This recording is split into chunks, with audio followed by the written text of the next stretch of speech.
மக்களுடன் புதிய தலைமுறை நிகழ்ச்சிக்கு உங்களை வரவேற்கிறோம். அனைவரும் கட்டாயமாக வாக்களிக்க வேண்டும். 100% வாக்குப்பதிவு என்பதை வலியுறுத்தும் விதமாக புதிய தலைமுறை தொடர்ச்சியாக பல்வேறு நிகழ்ச்சிகளை செஞ்சிட்டு இருக்கு. அந்த வகையில இன்னைக்கு நம்ம திருவண்ணாமலை மற்றும் ஆரணி மக்களவை தொகுதியில மக்களுடன் புதிய தலைமுறை நிகழ்ச்சியை நடத்தி இருக்கிறோம். திருவண்ணாமலை மற்றும் ஆரணி இந்த 2 மக்களவை தொகுதிகளிலுமே விவசாயம் பிரதான தொழிலாக இருக்கு. இன்னும் நெசவு தொழிலும் ஆரணியில பிரதானமான தொழிலாக இருக்கு.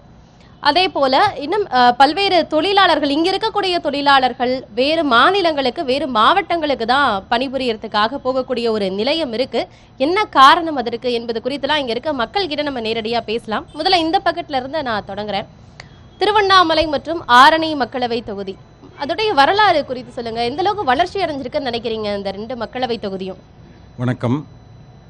திருவண்ணாமலை என்பது வடார்காடு மாவட்டம், பழைய வடார்காடு மாவட்டத்தில் இருந்த ஒரு பகுதியை தனி மாவட்டமாக பிரித்தார்கள். திருவண்ணாமலை சம்பூராயர் மாவட்டம் என்ற பெயரில் அந்த மாவட்டம் பிரிக்கப்பட்டது. பின் காலப்போக்கில் திருவண்ணாமலை மாவட்டம் என்று அது பரிணாம வளர்ச்சி அடைந்தது. இந்த மலையே சிவனாக இருக்கக்கூடிய இந்த பின்னாடி இருக்கக்கூடிய இந்த மலையில் 2264 அடி மலை, 212 அடி ராஜகோபுரம், அதாவது ஆசியாவிலே 2வது உயரமான ராஜகோபுரம் ஸ்ரீரங்கத்துக்கு அடுத்து திருவண்ணாமலை தாங்க. திருவண்ணாமலை பொதுவாகவே நல்ல வளர்ச்சி அடைஞ்சிருக்கு மேடம். எப்படி சொல்கிறதுனா, இப்போ சார் சொன்ன மாதிரி கிரிவல பாதை இப்போது நிறைய பார்த்திங்கன்னா கிரிவல பாதையெல்லாம் ஒரு 15-20 வருஷத்துக்கு முன்னாடி பார்த்திங்கன்னா லைட்லாம் கூட கிடையாது. இப்போ நிறையா லைட் போட்டிருக்காங்க. அதுவும் இல்லாமல் பார்த்திங்கன்னா சாலை அமைப்புகளும் நிறையா தான் பண்ணியிருக்காங்க. ஒரு சில ஏரியாக்களில் பார்த்திங்கன்னா சாலை ரொம்ப ஒர்ஸ்ட்டாக இருக்குது. ஸோ அதே மாதிரி கிரிவல பாதையில் பார்த்திங்கன்னா கூட்ட நெரிசல் இருக்குது. திருவண்ணாமலையில் நாள்தோறும் ஒரு 50,000-60,000 மக்கள் தினந்தோறும் வந்து போகிறார்கள். முன்பெல்லாம் மாதத்திற்கு ஒரு நாள் மட்டுமே, பௌர்ணமி தினத்தில் மட்டுமே 2 லட்சத்திலிருந்து 5 லட்சம் மக்கள் வந்தார்கள். இன்று தினந்தோறும் பௌர்ணமியாக திருவண்ணாமலை விளங்குகிறது. தினந்தோறும் 50,000-60,000 மக்கள் வருகிறார்கள். ஆனால் வருகின்ற ஆன்மீக மக்களுக்கு வேண்டிய வசதிகள் இங்கு இன்னும் திருவண்ணாமலை நகரிலே இன்னும் தொடங்கப்படவில்லை. போக்குவரத்து நெரிசல் மிக அதிகமாக உள்ளது. வருகின்ற வாகனங்களை நாம் ஒழுங்குபடுத்தி அதற்கு நாம் பார்க்கிங் வசதி செய்து கொடுக்க வேண்டும். இந்த சைடு ஆரணி மக்களவை தொகுதி குறித்து சொல்லுங்க. அதனுடைய வரலாறு சொல்லுங்க. வளர்ச்சி எந்த அளவுக்கு அடைஞ்சிருக்கு? முற்றிலும் விவசாயத்தை நம்பி இருக்கிறது. 5 லட்சம் ஏக்கர் நெல் சாகுபடி, தமிழகத்திலேயே நெல் உற்பத்தியில் முதலிடம் வைக்கிறது. மணிலா 2 லட்சம் ஏக்கர் 2ஆம் இடத்தில் வைக்கிறது. கரும்பு 80 லட்சம் ஏக்கர், 80,000 ஏக்கர், லட்சம் அல்ல 80,000 ஏக்கர் சாகுபடி பரப்பதற்கு உண்டான ஒரு கூட்டுறவு ஆலையும் 2 தனியார் ஆலைகளும் சர்க்கரை ஆலைகளும் இயங்கி வந்தது. தற்போது 2 சர்க்கரை ஆலைகள் நிறுத்தப்பட்டுள்ளது. இந்த மாவட்டத்தினுடைய ஆரணி என்றாலே உலகம் முழுவதும் இருக்க பிரசித்தி பெற்ற பட்டு. ஆரணி தொகுதியில் களம்பூர் என்ற களம்பூர் அரிசி பார்த்தாக்கா ஏற்றுமதியில் புகழ்பெற்றது. பால் உற்பத்தியும் 4ஆம் இடத்தில் இருக்குது. எனவே தான் இந்த மாவட்டம் வேளாண்மை மட்டும் நம்பி இருக்கிறது. தொகுதி எந்த அளவுக்கு வளர்ச்சி அடைஞ்சிருக்குங்கிறத பற்றி யாராவது சொல்லுங்கள். அதாவதுங்க, இந்த டிபிசி நம்ம திருவண்ணாமலை மாவட்டத்திலே ஆரணிலையும் எல்லாமே இருக்குது. விவசாயிங்க பயன்பெறுறோம். ஆனால் பார்த்தீங்கன்னா தகுந்த குடோன் சீட்லாம் இல்லை. எத்தமா வச்சுங்கிறோம் விவசாயிங்க. அதிகபட்சமாக டிபிசி கொடுத்துருக்கீங்க, சந்தோஷம் அது. ஏன்னா விவசாயிங்க நெல் கமிட்டியில் ரேட்டு போகல, அவங்களுக்குள்ள ரேட்டு குறைச்சி விவசாயிகளை சாவடிக்கிறாங்க. இது டிபிசினால விவசாயி நல்லா பிழைக்கிறோம். ஆனால் எத்துமோ வைக்கிற வச்சு நெல்லுக்கு பாதுகாப்பு இல்லை. இன்னும் விவசாயிங்க நெல் எத்துமோனா மழையில் நனைஞ்சா டாஸ்மார்க்குக்கெல்லாம் குடோன் எவ்வளோ இருக்குது. எங்கள் விவசாயம் நெல் ஏற்றுமோனா அந்த டிபிசிக்கு தயவு செய்து குடோன் வச்சு கொடுங்க. நிச்சயமா இதை புதிய தலைமுறை சார்பாகவும் வலியுறுத்துறோம். திருவண்ணாமலையுடைய வளர்ச்சிக்கு பக்கத்தில் 30 கிலோமீட்டரில் ஒரு சாத்தனூர் அணை ஒன்று உண்டு. அது காமராஜரால் துவக்கப்பட்டு கட்டப்பட்டு இந்த திருவண்ணாமலை மக்களுக்காகவே அந்த டேமுடைய குடிநீர் வசதியும் விவசாயத்துக்கான நீர் வசதியும் அந்த சாத்தனூர் அணையிலிருந்து பெறப்பட்டது. இதன் மூலமாக, அதாவது கடந்த 70-80 நூற்றாண்டுக்கு முன்பு இருந்த திருவண்ணாமலை நகரத்தை விட இன்று நீர்வளத்தாலையும் ஆன்மீகத்தாலையும் மக்களுடைய போக்குவரத்தாலையும் நம்மளுடைய தொலைத்தொடர்புடைய வளர்ச்சியாலையும் அதிகமாக இன்று வளர்ந்து உள்ளது என்பதுதான் நம்ம குறிப்பிட வேண்டும். ஓகே சார், இங்க பின்னாடி கொடுங்க. வேற என்ன பிரச்சனைகள்லாம் இருக்கு? பிரச்சனைகளை பத்தி பேசுவோம். திருவண்ணாமலை மற்றும் ஆரணி இந்த 2 மக்களவை தொகுதியில என்ன பிரச்சனைகள் இருக்கு? திருவண்ணாமலையிலிருந்து சென்னை போவதற்கு ரயில் பாதை உருவாக்க வேண்டும் சொன்னார்கள். ரொம்ப காலமாக கிடப்பில் போட்டுள்ளது. அது முக்கியமான ஒரு காரணம். திருவண்ணாமலை சுற்றி பார்த்திங்கன்னா 150 கிலோமீட்டரில் சென்னை, பெங்களூர், திருச்சி, வேலூர், சேலம் போன்ற பெருநகரங்கள் இருக்குது. நீங்கள் இந்த மாதிரி பெருநகரங்களுக்கு Tiruvannamalai is largest exporter of man force. மனித வேலையாட்களை வந்து நாங்கள் தான் எக்ஸ்போர்ட் பண்ணுறோம். ஸோ அந்த வேலையாட்களை இந்த ஊர்லேயே தக்க வைத்து கொண்டு நிறைய தொழில் தொடங்க வாய்ப்புகள் அமைய வேண்டும். ஏன்னா இங்கே மேனுஃபேக்சரிங் யூனிட் எதுவுமே இல்லை. தொழிற்சாலைகள் இருக்குது, ஆனால் அதுவும் கம்மியாக தான், சொற்ப அளவில் தான் இருக்குது. ஸோ ஆன்மீக நகரத்தை தாண்டி தொழில் வளர்ச்சியும் இங்கே அதிகமாக இருந்தால் நல்லாயிருக்கும். எக்ஸாம்பிள், ஒரு சின்ன IT companies, IT parks we can start it. And startup related நிறைய இது பண்ணி, ஏன்னா நானே ஒரு ஸ்டார்ட் அப் ரன் பண்ணிட்டு தான் இருக்கேன். நாங்கள் திருவண்ணாமலேருந்து இப்போ கோயம்புத்தூர் மூவ் ஆகிறோம். பிகாஸ் அதுக்கான ஃபெசிலிட்டிஸ் இங்கே இல்லாததால் இந்த மாவட்டத்தை தொழில் நகரமாகவும் மாற்றுறதுக்கான முயற்சிகள் வேண்டும். கண்டிப்பாக திருவண்ணாமலை பொறுத்த வரைக்கும் பார்த்தீங்கன்னா ஒரு 80% வந்து விவசாயத்தம் சார்ந்து தான் இருக்குது. விவசாயம் சார்ந்த தொழிற்சாலைகள் பார்த்திங்கன்னா திருவண்ணாமலை மாவட்டத்தில் எதுவுமே இல்லை. இவங்க எடுத்துகிட்டு வர சிப்காட் என்ன எடுத்துகிட்டு வராங்கன்னு பார்த்தீங்கன்னா, ஒரு விவசாய நிலத்தை அழித்து அங்கே சிப்காட் எடுத்துகிட்டு வரணும்னு நினைக்கிறாங்க. அது தப்பு. நீங்கள் என்ன நிலம் எந்த மாதிரி எடுத்துகிட்டு வரணும்னா, தரிசு நிலங்கள் இருக்குதோ இல்லை அரசு புறம்போக்கு இருக்குது, அந்த மாதிரி நிலத்தை நீங்கள் செலக்ட் பண்ணணும். அதை விட்டுட்டு உடனுக்குடனே நீங்கள் வந்து சிப்காடை வந்து விவசாய நிலத்தில் ஒரு 1500 ஏக்கர் அங்கே எடுக்கிறேன்னா அதுக்கு கடுமையான போராட்டம் நடக்குது. எதிர்ப்பு இருக்கும்போது என்னமாவது அந்த திட்டம் கடைசி வரைக்கும் இல்லாமலே போயிடுது. இப்போ வந்து ஒரு நிறைய தலசு நிலம் செங்கம் பகுதியில் நீங்கள் தாராளமாக எடுத்துகிட்டு வரலாம். அங்கே வந்து ஆயிரக்கணக்கான ஏக்கர்கள் இருக்குது. அந்த இடத்துல நீங்கள் சிப்காட் எடுத்துகிட்டு வந்தால் எந்த போராட்டமும் இருக்காது. இன்னும் 2.5 வருஷத்தில் சிப்காட் வந்திருக்கும். இல்லை, சிப்காட் வேண்டாம் நீங்கள் சொல்கிறதுக்கான காரணம் எனக்கு புரியுது. ஆனால் சிப்காட் போன்ற தொழிற்சாலைகள் கொண்டு வந்தால் தானே தொழில் நகரமாகவும் மாற்றத்துக்கான அதுதான் நான் சொல்கிறேன். அரசு தரிசு நிலத்தில் எடுத்துகிட்டு வாங்கன்றோம். நாங்கள் வேண்டான்னு என்னமே சொல்ல, அவர் பேசட்டும், வேண்டான்னு சொல்லவே இல்லை. விவசாய நிலங்கள்ல நீங்க சிப்காட் எடுத்து வராதீங்க. விவசாய நிலங்கள்ல வேண்டாங்கறீங்க. விவசாய நிலங்கள்ல சிப்காட் எடுத்துட்டு வராதீங்க. தனியா நிறைய அரசுக்கு சொந்தமான எவ்வளோ இடம் இருக்கு, இந்த மாவட்டம் சுற்றி எவ்வளோ இடம் இருக்கு, அங்கே எடுத்துட்டு வாங்க. எந்த போராட்டமும் நடக்காது. அதே மாதிரி பார்த்தீங்கன்னா திருவண்ணாமலை சுற்றி ரோடு நல்லா இருக்கு. ஆனால் திருவண்ணாமலை நகரத்துக்குள்ள இருக்க சாலைகளை நீங்க போய் பாருங்க, ஒரு சாலை கூட சரி கிடையாது. எப்பயுமே சரி கிடையாது. ரோடு போடுறாங்கன்னா ரோடு போடுறாங்க, காவா எடுக்கிறாங்க. காவா வந்து ரோடை விட அதிகமான உயரத்தில் இருக்கிற காவா எடுக்கிறாங்க. அதை கீழே வந்து ரோடு போடுறாங்க. மழை பெஞ்சா என்ன ஆக போகுது? திரும்பியும் தேவையில்லாமல் தண்ணி தான் வரும். அதே மாதிரி நீர் வழித்தடங்கள் சுத்தமாக ஒழிச்சிட்டாங்க. இங்கே எதுவுமே கிடையாது. திருவண்ணாமலை இருக்கும் சுற்றி நீர் வழித்தடங்களும் காலி பண்ணிட்டாங்க. அப்புறம் எப்படி விவசாயம் நல்லா இருக்கும்? இங்கே வந்து விவசாயிகளுக்கு பிரச்சனைக்குரிய மாவட்டம், பிரச்சனைக்குரிய தொகுதி திருவண்ணாமலை தான். உங்களுடைய கோரிக்கைகளை நேரடியா அரசுகிட்ட கொண்டு போகணுங்கிறது தான் இந்த நிகழ்ச்சியுடைய நோக்கம். உங்களுடைய கோரிக்கை கண்டிப்பா சென்று சேரும். தண்ணீர் பற்றாக்குறை, நிறைய கிராமங்கள் வந்து விவசாயம் பண்ண முடியாமல் வெளியேறாங்க. அதுக்காக வந்து பார்த்திங்கன்னா நாங்கள் நிறைய கால்வாய்கள் இருக்குது. அந்த கால்வாய்க்கு முழுசாக தண்ணீர் போய் சேருவதில்லை. இப்போ எங்கள் பகுதியில் கீழ்பண்ணாத்தூர் பகுதியில் நந்தன் கால்வாய்னு ஒரு கால்வாய் இருக்குது. 37 கிலோமீட்டர் அந்த கால்வாய் பயணிக்குது, விழுப்புரம் மாவட்டத்தை போய் இணையுது. அந்த கால்வாயில் வந்து பார்த்திங்கன்னா சாத்தனூர் தண்ணியை இணைக்க சொல்லி பல அமைப்புகள் ஒருங்கிணைந்து, இளந்தளிர் அமைப்பு, அந்தமாரி அமைப்புலாம் ஒருங்கிணைந்து நாங்கள் நந்தன் கால்வாய் பாதுகாப்பு இயக்கம்னு ஒன்று உருவாக்கியிருக்கோம். அதில் 2 மாவட்டம் சேர்ந்து செயல்படுறோம். எங்களுடைய கோரிக்கை என்னென்னா, சாத்தனூர் அணையில் இந்த நந்தன் கால்வாய் இணைக்கணும். சாத்தனூர், அதாவது தென்பெண்ணை ஆற்றில் பாலாறு அண்டு துறைஞ்சல் ஆறு இணைக்க சொல்கிறாங்க. இது அரசுக்கிட்ட கோரிக்கை வச்சுருக்கோம். அது வந்து செய்கிறோம் சொல்கிறாங்க. ஆனால் ஒரு 3-4 ஆண்டுகளாக அது கிடப்பில் தான் இருக்குது. அதில் இணைக்கும் போது என்ன ஆகுதுனாக்கா, ஒரு 37 ஏரி, 37 நேரடியாகவும் மறைமுகமாக பல சிறு ஏரிகளும் வந்து பயனடையுது. அதனால் வந்து பார்த்தீங்கன்னா நம்ம விவசாயிகள் வந்து நல்ல நிலைமைக்கு வருவாங்க. எங்களுக்கு வந்து அந்த சாத்தனூர் டேமில் நந்தன் கால்வாயை இணைக்கணும். இது வந்து நாங்கள் வந்து இப்போ இருக்கிற நாடாளுமன்ற உறுப்பினருக்கும் சரி, இனி வரப்போகிற நாடாளுமன்ற உறுப்பினரும் சரி, இது வந்து கோரிக்கை வைக்கிறோம். தயவுசெய்து இதை அவங்க செய்யணும்.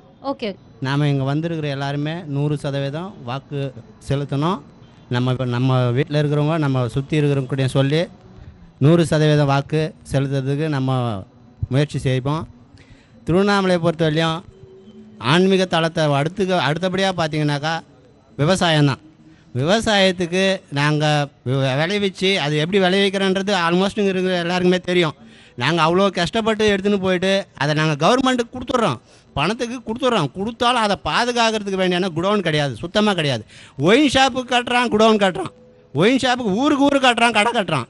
ஆனால் நாங்கள் நெல் ஏற்று போய் நாங்கள் கஷ்டப்பட்டு நாங்கள் கொடுத்துட்றோம், பணம் கொடுத்துட்றாங்க கவர்மெண்ட். நாங்கள் இல்லைன்னு சொல்ல, அது வேஸ்ட்டாக போதே, முளைச்சி போதே. அதுக்கு சரியான குடோன்களை கட்டணும். அந்த மாதிரி நெல்லுக்கு அடுத்தபடியாக வந்து இப்போ அதிகமாக வந்து நாங்கள் காய்கறி பயிர் பண்ணுறதுல அதிக ஆர்வமாக பண்ணிகிட்டு இருக்கோம். காய்கறி பதப்படுத்துறதுக்கு குடோன் வந்து அங்கங்கே சொல்கிறாங்களோசரம், எம்எல்ஏ வரும்போதும் சொல்கிறாரு, எம்பி வரும்போதும் சொல்கிறாரு. ஆனால் இந்த திருவண்ணாமலை மாவட்டத்தில் இன்னும் காய்கறி பதப்படுத்துறதுக்கு ஒரு குடோன் கூட ஒன்றும் எங்களுக்கு கட்டித்தரல. விவசாயம் பிரதானமாக இருக்கிற ஒரு தொகுதியில் காய்கறிகளையும் நாங்கள் விளைவிக்கக்கூடிய விளைபொருட்களை பாதுகாப்பாக வைக்கிறதுக்கான ஒரு குடோன் வேணும் அப்படின்னு கேட்குறீங்க. சரிங்க, பின்னாடி வேற யார்ட்டையா?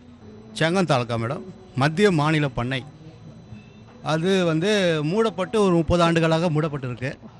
அதில் வந்து 50 கிணறுகள் 50 சென்ட் அந்த கிணறுகள்லாம் வந்து மூடப்பட்டு முள்செடியெல்லாம் முளைஞ்சிருக்கு. அது சரி செய்து எங்களுக்கு ஒரு விவசாய கல்லூரியும் சித்த மருத்துவ கல்லூரியும் விதைகள் விரிவான விதைகள் விவசாயிகளுக்கு கொடுத்து அது வளர்ச்சிக்கான பாதையும் செய்து தருமாறு மத்திய கவர்மெண்ட்டை நான் கேட்கலையா. சரிங்க சார். இங்க வேற யாராவது சார், வேற என்ன பிரச்சனைகள் இருக்கு? 3 சக்கர ஆலை இருந்துச்சு, இப்போ 1 தான் செயல்படுது, 2 வந்து மூடிட்டாங்க. இப்போ இருக்கிற ஆலையை அதை கொடுக்க வேண்டிய பைசா கொடுத்து அந்த ஆலையை வந்து தொடங்கணும். ஆரணி தொகுதியில் மேடம் இப்போ பார்த்தீங்கன்னா வேலூர் மாவட்டத்திலலாம் வந்து களை எல்லா மாவட்டத்துக்குமே களை உண்டு, நெற்களம் உண்டு. நெல்லை காய வைக்கிறதுக்கு 10 நிமிஷத்துக்கு ஒரு முறை, அரை மணி நேரத்துக்கு ஒரு முறை நெல் கழிச்சு விடணும். அந்த நெல்லை காக்கிறதுக்கு விவசாயி நாங்கள் இருக்கிறோம். ஆனால் எங்களுக்கு ஒரு நயல் கொடுக்கறதுக்கு வேலூர் மாவட்டம் பூரா பார்த்தீங்கன்னா நெல் காலத்தில் ஒரு சின்ன 10க்கு 10 சீட் போட்டு கொடுத்துருக்காங்க. அந்த ஊர் வேலூர் மாவட்டம் ஃபுல்லாக.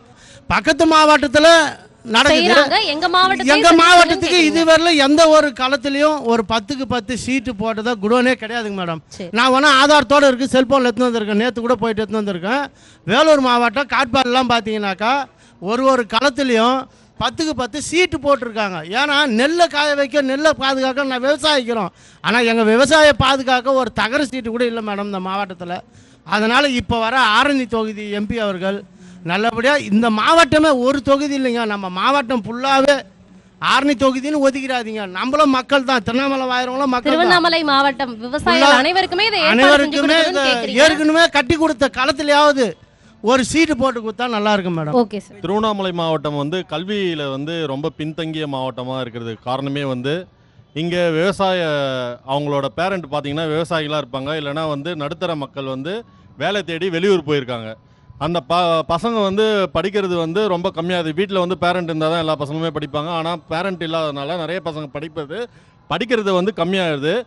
+2 தேர்வில் மட்டும் பார்த்தீங்கன்னா 2 லட்சத்துலேருந்து 2.5 லட்சம் பேர் ஸ்டூடெண்ட்ஸ் வந்து எக்ஸாம் எழுதுறாங்க திருவண்ணாமலை மாவட்டத்தில். மேல் படிப்புக்கு இங்கே அரசு கல்லூரி எத்தனை இருக்குதுன்னு பார்த்தோன்னா விரல் விட்டு என்னெல்லாம் திருவண்ணாமலை நகரிலே வந்து பார்த்தா ஒரு அரசு கல்லூரி தான் இருக்குது. 2500 பசங்களை வந்து தான் சேர்க்க முடியும். மற்றபடி எஜுகேஷனில் வந்து கவர்மெண்ட் மூலமா சேர்கிற பசங்க வந்து ரொம்ப கம்மி மேம். கல்லூரிகள் இல்லை, பல்கலைக்கழகங்கள் இல்லை, எதுவுமே திருவண்ணாமலை மாவட்டத்தில் இல்லை. நீங்கள் வளர்ச்சி என்னன்னு ஃபஸ்ட்டு கேட்டீங்க. ஒரு வளர்ச்சியும் இல்லை. வளர்ச்சி பற்றி ஏதாவது பேசுறது ஏதாவது புரிஞ்சா? கோவில் மட்டும்தான் வளர்ச்சின்றாங்க. கோவில் வளர்ச்சிங்களா? ஊருக்கு வந்து கோவில் தான் வளர்ச்சியா? விவசாயம் இருக்குது, கல்வி இருக்குது, போக்குவரத்தை கூட சரி பண்ண முடியல. 3 மாதமாக கலெக்டர் மாறி இருக்காங்க, அமைச்சர் வந்து பேசினாங்க, எந்த மாற்றமும் நிகழலை. திருவண்ணாமலை மாவட்டம் வந்து எப்படி ஆன்மீகத்துக்கு பேர் போயிருக்கோ அதேமாரி மது, போதை, கஞ்சா எல்லாத்துக்கும் பேர் போயிருக்கு. இப்போ வந்து பார்த்துட்டிங்கன்னா எல்லா ஸ்கூல்லையுமே ஸ்கூல் வெளியே பார்த்துட்டிங்கன்னா ஃபஸ்ட்டு புக் ஸ்டாப் தான் இருக்கும், புக் ஸ்டோர் இருக்கும், பசங்க ஆசைப்பட்ட திங்ஸ் எதாவது சாப்பிட்றதுக்கு இருக்கும். இப்போ போனீங்களா எவனோ ஒருத்தர் லுங்கியோட உட்காந்துருப்பான், கூலிஃப் உட்காந்து வித்துட்டு இருப்பான், ஆன்ஸ் உட்காந்து வித்துட்டு இருப்பான், தம் வச்சு வித்துட்டு இருப்பான். +1 +2 10th இந்த இளம் ஜென்ரேஷன் அழிஞ்சு போயிடுது. இதை காப்பாற்றினா தான் திருவண்ணாமலை வளருமா, இந்தியா வளரும், தமிழ்நாடு வளரும். எல்லா மது, போதை, கஞ்சா. இங்கே திருவண்ணாமலை பார்த்துட்டிங்கன்னா வச்சுக்கோங்களேன், திருவண்ணாமலை அவுட்டரில் இந்த அவுட்டர் சிட்டிலே விற்கிறாங்க, சாராயம் விற்கிறாங்க, கஞ்சா விற்கிறாங்க. அது ஏதாவது ஒரு பெரிய பிரச்சனை வரும் தமிழ்நாட்டில். இப்போ விழுப்புரத்தில் ஒரு 14 பேர் செத்து போயிட்டாங்க. அப்போ மட்டும் ரொம்ப கடுமையாக எதிர்த்தாங்க, எங்கேயும் விற்கக்கூடாது, அதை பண்ணக்கூடாதுன்னு. அது நாளடைவில் மறைஞ்சு போனதுக்கப்புறம் என்ன பண்ணுறாங்க, திரும்பி விற்க ஆரம்பிச்சிடறாங்க. திருவண்ணாமலை மாவட்டத்தில் பூ விவசாயம் அதிக அளவில் பயிரிடப்படுறது. அதாவது இது வந்து பதன்படுத்தப்பட ஸ்டோரேஜ், கோல்டு ஸ்டோரேஜ் இங்கே இல்லை. ரெண்டாவது பூவில் இருந்து சென்ட் எடுக்கிற தொழிற்சாலை ஆரம்பித்தா விவசாயிகள்லாம் ரொம்ப அவங்களுக்கும் ஒரு வளர்ச்சி இருக்கும். அதை வர புதிய பாராளுமன்ற உறுப்பினர் வந்து அதை தொடங்குறதுக்கு நடவடிக்கை எடுக்குமாறு கேட்டுக்கொள்கிறேன். திருவண்ணாமலை மாவட்டமோ ஆரணி மாவட்டமோ விவசாயத்தை மட்டுமே நம்பி இருக்கிற ஒரு மாவட்டம். அதனால் விவசாயிகளுக்கு பயன்படும் வகையில் இந்த மாவட்டம், அதாவது திருவண்ணாமலை மாவட்ட சைடில் பார்த்தீங்கன்னா பூக்கள் அதிகமாக பயிரிடப்படுகிறது. அந்த பூக்கள் எல்லாம் நமக்கு அதாவது அண்டைய மாநிலங்களுக்கு தான் நாங்கள் அனுப்ப வேண்டியதாக இருக்குது. என்ன காரணம்னு கேட்டிங்கன்னா இங்கே உற்பத்தி ஆகின்ற அந்த மலர்களை விற்பனைக்கு போக மீதி எல்லாம் வேஸ்ட்டாக போகுது. அப்படி வேஸ்ட்டாக போகாமல் இருக்கிறதுக்கு நம் பகுதியில் வாசனை திரவிய ஒரு ஃபேக்ட்ரி கண்டிப்பாக உருவாக்கணுன்றது எங்களுடைய வேண்டுகோள். அதே போல் ஆரணி பக்கத்தில் களம்பூர்னு ஒரு ஊர் இருக்குது. அங்கே எல்லாம் நெல் அரிசி தான் மேக்சிமம் அதிகமான ஆலைகள் உள்ளது. அந்த அரிசிகளை அனைத்தையும் பதப்படுத்தி வெளி மாநிலங்களுக்கும் நம்முடைய அதாவது ஃபாரினுக்கே நம்ம எக்ஸ்போர்ட் பண்ணணும். அந்த அளவுக்கு வேண்டிய ஒரு வசதி வாய்ப்புகள் இந்த மாவட்டத்துக்கு தேவை. அதை விட்டீங்கன்னா அடுத்தது ஆரணியில் வந்து நெசவு தொழில் தான் அதிகமாக இருக்குது. உலக அளவிலே பிரசித்தி பெற்ற ஒரு நெசவு தொழில் எங்கே நடக்குதுன்னு கேட்டிங்கன்னா ஆரணியில் தான். அப்படிப்பட்ட நெசவு தொழிலை நெசவாளர்களை வாழ்விப்பதற்கு அவங்களுடைய வாழ்வாதாரம் ரொம்ப பின்தங்கிய நிலையில் இருக்குது. அவங்களுடைய வாழ்வாதாரத்தை உயர்த்த வேண்டும் என்ற ஒரு வேண்டுகோளையும் நாங்கள் இங்கே வைக்கிறோம். Okay sir. பெண்களுக்கு உமன் காலேஜ் 2 மாவட்டத்துக்கு 2 காலேஜ் தேவை. ஏன்னா ஏழையான பசங்க, விவசாயான பசங்க பொருளாதாரத்தை பின்தங்கி இருக்கிறதுனால அவங்களுக்கு ஒரு பாதுகாப்பாகவும் ஹாஸ்டலோடு சேர்ந்த ஒரு உமன் காலேஜ் 2 இருந்தால் நல்லா இருக்கும்னு நினைக்கிறோம். Okay sir. திருவண்ணாமலை மற்றும் ஆரணி மக்களவை தொகுதிகள் கிட்ட இருக்கக்கூடிய மக்கள் கிட்ட நம்ம நேரடியாக பேசியிருக்கோம். அவங்க நிறைய விஷயங்களை இங்கே இருக்கக்கூடிய பிரச்சனைகளாக சொல்கிறாங்க. குறிப்பாக நிறைய கோரிக்கைகளையும் முன்வைக்கிறாங்க. ஆன்மீகத்தில் மாவட்டம் முன்னணியில் இருக்குது, ஆனால் கல்வியில் பின்தங்கி இருக்குது, போதைப்பொருள் பயன்பாடு அதிகமாக இருக்குது, விவசாயம் பிரதானமாக இருக்கக்கூடிய இந்த மாவட்டத்தில் விவசாயிகளுக்கு தேவையான வசதிகளை செஞ்சு கொடுங்க அப்படின்னு இங்கே இருக்கக்கூடிய மக்கள் கோரிக்கையை முன் வச்சிருக்காங்க. மீண்டும் மற்றொரு நிகழ்ச்சியில் சந்திக்கலாம். நன்றி, வணக்கம்.